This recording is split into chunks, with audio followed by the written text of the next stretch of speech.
you and I could go into a field with a pattern, and it could affect our electrical equipment, because it implies that the shape has some sort of energy, the plants have an energy. And that's what we're going back to investigate this year. In a week, we're going to investigate. We're going back to England to.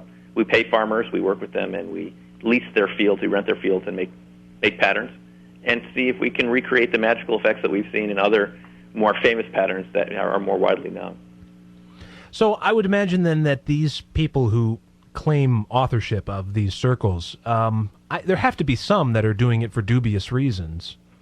Not most of them. Not most of them, though. No, they're pretty serious folks. They'd probably listen to a show like yours if they could. They like paranormal subjects, and they believe that crop circles are paranormal. They're like pagan artists with an interest in supernatural phenomena, and they're also tend to be very good graphics designers. Wow. So they have a pretty actually good intention, and in fact, a lot of them say prayers and incantations before they make their circle. They're quite serious about it. It's a living magical space for them. They call it natural magic, and you wouldn't believe how serious they are about this. It takes a lot of time overnight. It's a good 4 or 5 hours without sleep. You could get caught. Yeah, and it's also peril. It's a lot of work and a lot of risk, but they believe in it. They really believe that it's changing the planet to have those patterns out there for people to see these and wonder. And so they don't say that they make them. They've told us, but they prefer to keep it secret. Now here I am blabbing my mouth about it, but the fact is most people believe humans can't make them. So even no matter what I say and who I talk to and how many people I've seen make these at night, people still believe that it can't be done by people. And that's exactly what the circle artists want you to believe, that it can't be done by people. That's the biggest compliment you could give them, is to say, I don't think a human could do that. Right. Because artists have always operated that way in secret, and they've always used little tricks to do what they do. Well, they say art is the concealment of effort. Yeah, exactly. That's a good way to look at it. Yeah. It looks perfect and impossible to do, and that's the whole illusion of it. And art is an illusion, and that's what people don't get. Is art has always been an illusion, and this is another art form, but it's a magical art form. And the circle makers don't really care if you think they did it or not. They don't. They're not claiming credit. Would it be a stretch to say that then there are two types of crop circles? Would you agree? Yeah, there are some that are not made by people. Yeah. Mm-hmm. Right. And the ones that are made by people, do you think that, I guess it wouldn't be that much of a stretch to think that maybe when they do this, they are attracting some kind of extraterrestrial entity? Yeah, that's definitely a possibility. That's definitely a possibility. So many of them have seen really silent objects hover over the formations when they made these, and it scares them sometimes. Well, I would imagine. They can get terrified, too. Yeah. But it's a thrill. It's like a roller coaster. It does attract interest. It does attract interest. I mean, what we have is a lot of good videos of balls of light flying over the formations after they're made. And we don't know what they are. They're the size of beach balls, and they're very fast. They can go up to 200 miles an hour, or they can slow down to hover. Wow. And they cause machinery to stall. It's on video, and I've spoken to people that have seen this happen personally. I haven't seen it yet, but it's some sort of intelligence that is interested in these circles. And it may not be from Earth. It could be from somewhere else. Or it could be from Earth, and this is a life form we don't know about. Or it could be someone's little probe, some UFO, orbiting up there, sees a crop circle, sends down a probe to kind of get the measurements, find out what the humans are up to, something like that. I'm curious about these people that claim to have seen shadow people. Mm-hmm. Obviously, you must have heard a lot of testimony from these people. Yeah. Are these consistent stories? Yeah, they're pretty consistent. The descriptions are pretty much... They're kind of like someone that looks like a shape like a person. You go up to talk to it, you think it's your friend. And then you look over and you find your friends are over in the other part of the circle. And you look back and it's gone. But people have gone up to these entities and attempted to talk to them. They look that real. They're a better man than I, Gunga Dan. I would never... I don't know what they are. I know other people that seem to have traveled back in time for an hour, walking around in these circles, and have met people that seemed out of place for the 21st century. So, there's lots of strange encounters in those circles, and some people. I'm naturally skeptical. I would tend to think that people make these things up to get attention or because they want to believe. But I've heard too many of these stories with consistencies, and when you hear enough of that, you have to consider the possibility that it's real. So I'm open to the possibility that there is really other beings that people have encountered there.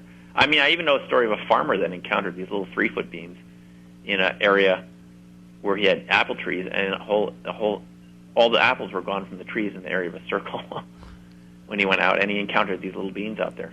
Have you yourself ever been in a situation where, you suddenly became frightened? Not really. No? I wouldn't say. You have, when you're out there at night in those fields, a sense of awe and a sense of being open to anything happening, really. I wouldn't quite call it fear. It's more a feeling of excitement. But, of course, fear and excitement are very closely related. So right. it can border on that. I mean, you can be out there on some evenings where it feels creepy. Let me put it that way. I'm not sure why, what changes from night to night. There's some nights it feels very comfortable, and some nights it feels downright creepy. And in fact, I have talked to circle makers that have actually gone into fields to make circles and have encountered that creepy feeling, right, to such a degree that they ran away. I know of a story of someone that walked into a circle, and his friend waited for him to come out for 4 hours. And this person that was in it only experienced it for he thought it was 10 minutes. And his friend got so concerned he came in to look for him and couldn't find him. So, and I know of another individual, as I mentioned before, who's encountered really people speaking Old English, and they seemed like they were 500 years, in the past. And then they were gone when he tried to find them again. And he had missing time and things. And, our mind is naturally skeptical of these things, and that's not necessarily a bad thing, but we have to consider the possibility that something else is going on if these stories are true. And from the people I've heard them from, they seem very credible people. I don't see why they'd make that up. They really believe that this happened to them. And you know what? None of these stories are repeatable. No one has exactly the same experiences twice. And that's why I think it's a very complex subject. It's like something that's multidimensional. You remember that book Flatland that from the 1800s, where it was a world where everyone lived on a flat surface, and these three-dimensional objects show up one day and no one knows what to make of them. It's kind of like that. It's something that's more dimensional than we're used to, and it's not easily resolvable into something our mind can understand. But I think based on what I've seen happen to myself in crop circles, there is something very strange going on there. And we need to, I think it's an opportunity to explore it, just like people, back in the Middle Ages got on boats, and Europeans and people even before the Europeans started floating around the ocean exploring. And it's just another level of exploration beyond the physical world into a multidimensional reality where things that don't seem possible happen. Simeon, there's more to this than I originally thought. Yeah, they'll tell me about it. I mean, I thought this was something we'd figure out in a couple of years, and it's turning into a very big project where we actually now make crop circles. I mean, we're crop circle makers now. We work with the crop circle artists to find out what is going on here. We want to know it, and we want to know the truth about it. And it's going to take a while, perhaps, to figure it out, but it's a really great, exciting adventure to go into an area where most scientists would probably say there's nothing there, and yet, you've seen something that doesn't fit reality the way we've been told it is. You've seen something happen several times that doesn't fit.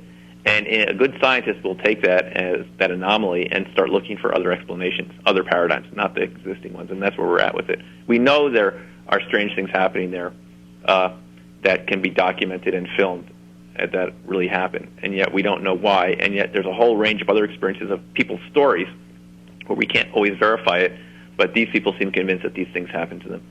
And there's lots of videos of strange balls of light and things like that. So it's really a strange area, but it's a lot of fun, and it really suggests that, I think you mentioned Lisette Larkin. I mean, I think the idea that plants have an intelligence that we don't thoroughly understand, that's probably true. And we just see these plants as something to eat, these wheat plants, these wheat crops. But perhaps they have another possibility, a way to interact with them that we haven't considered. And these crop circles are kind of pointing that out to us, that there's an energy component to plants that we really should be relating to.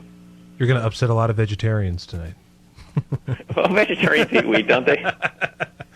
Let me ask... they don't want to believe the plants are intelligent. Yeah. Well, they are. I mean, if you've ever spent a lot of time out in nature, in the woods, or anywhere that you like to spend time with, you know that there's an intelligence out there that we've kind of lost touch with as modern people. And I think the crop circles are getting us back in touch with that again. It's a good thing.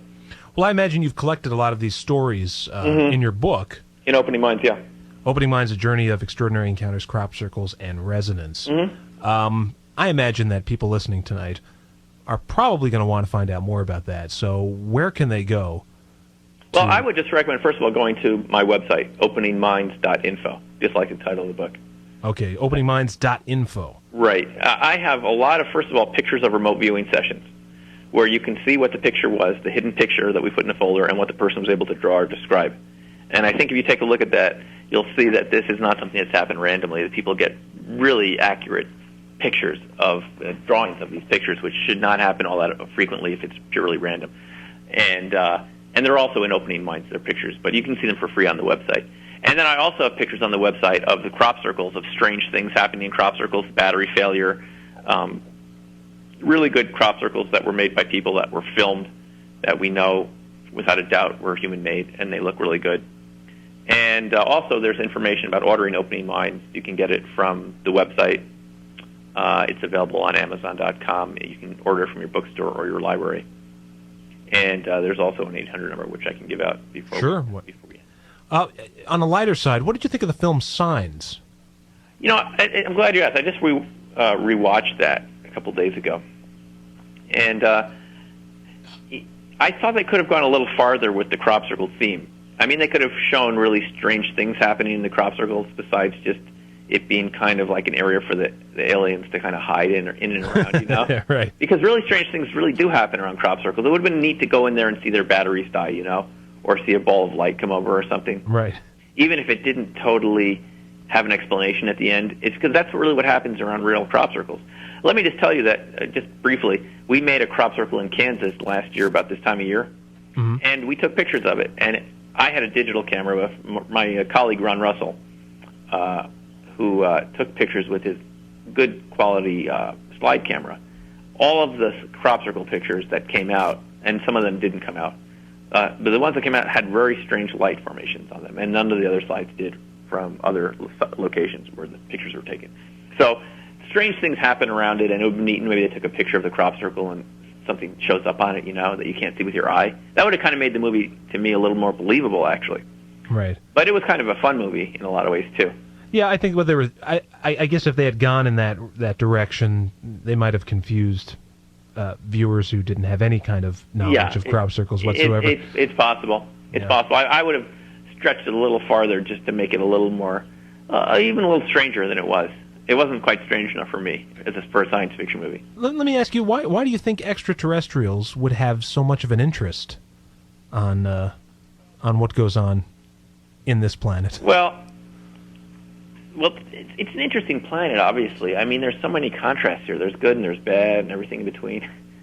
And there's a lot of life forms here. I mean, look at the other planets in the solar system. I mean, they seem rather desolate compared to Earth. And there's just a lot of action here. I mean, Earth is a big source of entertainment for them in a lot of ways. But at the same time, I think that extraterrestrials are watching us from a distance. They're interested in our development and our capacity to interact with them as equals in a kind of intergalactic community. And I think that they see these crop circles as a sign for them of our evolutionary progress, to find ways of creating technology that's natural and non-destructive, a little bit like their ships are built out of crystals, apparently, or are single crystal or grown, that they have found ways to interact with nature that they can get the energy and the resources they need without destroying it. And when we reach that point that we can live on the planet without destroying it, using advanced technologies, then we'll be able to interact with them on a more equal level.